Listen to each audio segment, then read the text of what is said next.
Today was the first time the penama was brought. The case was transmitted daripada Mahkamah Magistrate ke sini. And the first time that not only the charge dibaca, pertuduhan dibaca, his plea was taken. Sama ada dia mengaku atau tidak, dia tidak mengaku dan telah minta bicara untuk dibicarakan. Okay? Perbicaraan demi permintaan tersebut, satu tarikh perbicaraan akan ditetapkan. We are looking at the next date for case management dalam pada bulan March, 6 hari bulan March untuk PTCM di sini, dan atau sebelum hari itu pihak pendakwaan dengan pembelaan, kami dengan pendakwaan bersetuju untuk mengeluarkan satu senarai exhibit yang tidak dipertikaikan, apa yang nak bereskan dulu. Senarai saksi akan dikeluarkan. Alright. Dan mana-mana yang tidak perlu dipanggil, bolehlah kita uruskan melalui IO.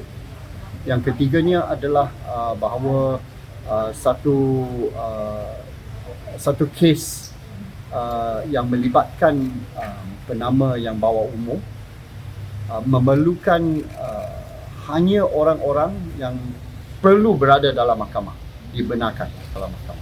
So, satu keputusan telah dibuat lepas hujahan pagi ini. Ada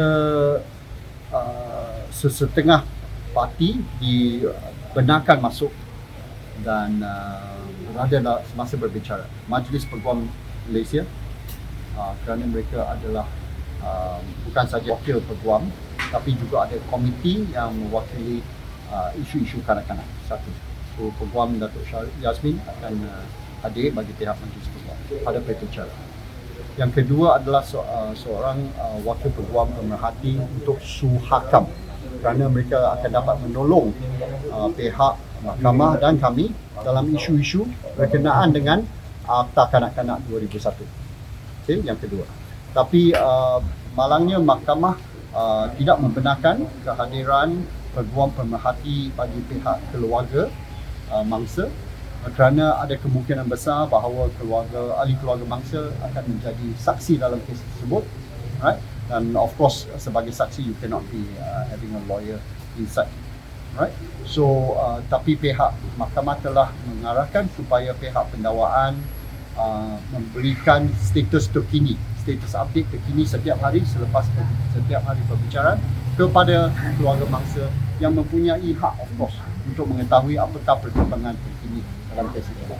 So those are the isu-isu mahkamah.